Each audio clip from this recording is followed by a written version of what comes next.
हम सभी ने अपने जीवन में किसी स्तर पर भ्रष्टाचार का सामना किया है और यह भ्रष्टाचार कोई नई समस्या नहीं है। अन्य सामाजिक विकारों की तरह इसका भी अपना एक इतिहास है और प्रस्तुत वीडियो में हम इसी इतिहास को समझने का प्रयास करेंगे और देखेंगे कि प्राचीन भारत में भ्रष्टाचार किस प्रकार से व्याप्त था। बहुत से लोगों का यह मानना है कि प्राचीन भारत में भ्रष्टाचार जैसे सामाजिक दोष का कोई स्थान नहीं था, परंतु ऐसा नहीं है। प्राचीन भारत में व्याप्त भ्रष्टाचार के लिए कौटिल्य कहते हैं कि जिस प्रकार जीभ पर रखे हुए मधु या विष के संबंध में कोई यह चाहे कि मैं इसका स्वाद न लूं, यह नहीं हो सकता। जीभ पर रखी हुई वस्तु का इच्छा न होने पर भी स्वाद आ ही जाता है। ठीक इसी प्रकार राजा के अर्थ संबंधी कार्यों पर नियुक्त हुए दो कर्मचारी इस अर्थ का थोड़ा भी स्वाद न लें, यह कदापि नहीं हो सकता। वे थोड़ा बहुत कुछ न कुछ धन आदि का अपहरण अवश्य करते ही हैं। एक व्यवहारिक विचारक के रूप में कौटिल्य जानते थे कि भ्रष्टाचार को पूरी तरह से समाप्त करना असंभव है, परंतु इसे कम करने का प्रयास अवश्य किया जाना चाहिए। कौटिल्य जानते थे कि किसी भी राज्य के लिए भ्रष्टाचार एक भीषण समस्या है, इसलिए उन्होंने अर्थशास्त्र में एक पूर्ण अध्याय विभिन्न प्रकार के भ्रष्टाचारों को चिन्हित करने हेतु दिया है। इस अध्याय में उन्होंने 40 प्रकार के भ्रष्टाचार के विषय में बताया है। प्राचीन समय के भ्रष्टाचार एवं आज के समय के भ्रष्टाचार में अंतर है और जो घूस की परिभाषा आज है उससे भिन्न परिभाषा प्राचीन समय में व्याप्त थी।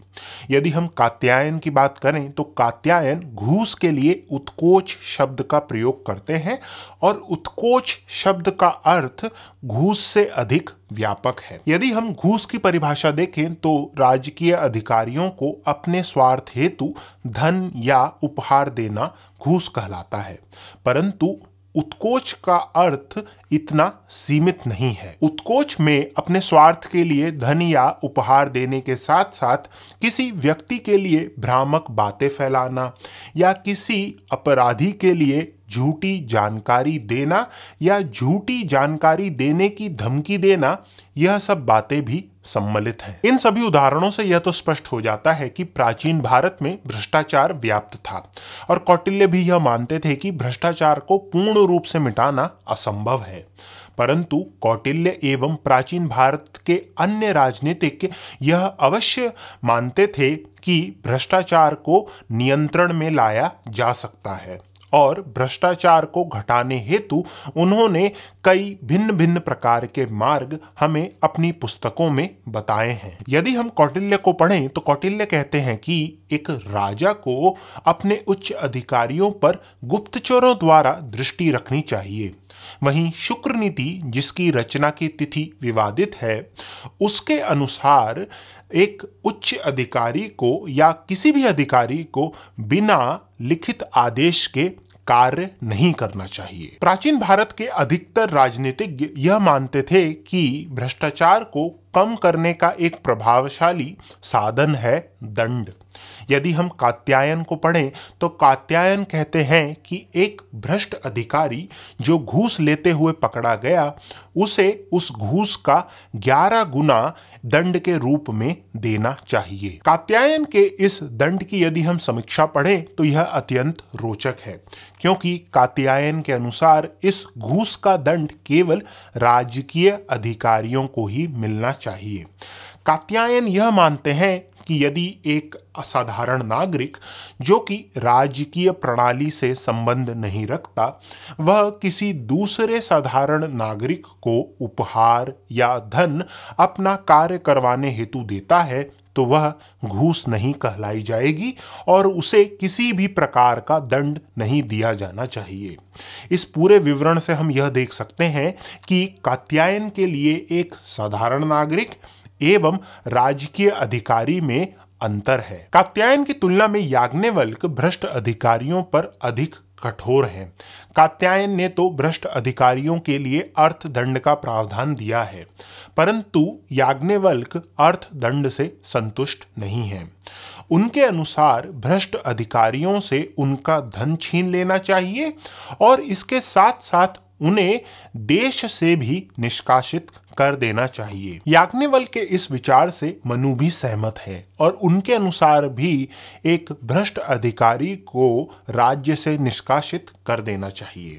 अब यदि हम कौटिल्य के अर्थशास्त्र को पढ़ें तो इस ग्रंथ में जो दंड नीति दी गई है वह इन सभी राजनीतिज्ञ द्वारा दी गई दंड नीतियों में से सूक्ष्म एवं परिष्कृत है। कौटिल्य ने अपने अर्थशास्त्र में भ्रष्ट अधिकारियों के लिए विभिन्न प्रकार के दंड बताए हैं और यह दंड भ्रष्ट कार्य की गंभीरता पर निर्धारित होते हैं। उदाहरण के लिए यदि हम रूपदर्शक की बात करें, जो कि एक राजकीय अधिकारी था जिसका कार्य मुद्रा की प्रामाणिकता का परीक्षण करना था, तो यदि यह रूपदर्शक एक वैध मुद्रा को अवैध सिद्ध करता हुआ पकड़ा गया तो इसे 12 पण अर्थदंड के रूप में देने होंगे।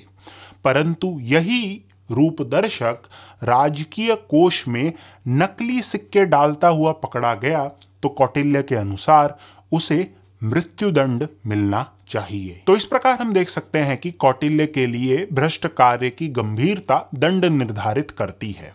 कौटिल्य एवं अन्य भारतीय राजनीतिज्ञ यह भी जानते थे कि एक राज्य के लिए सच्चे एवं निष्ठावान अधिकारी कितने महत्वपूर्ण हैं।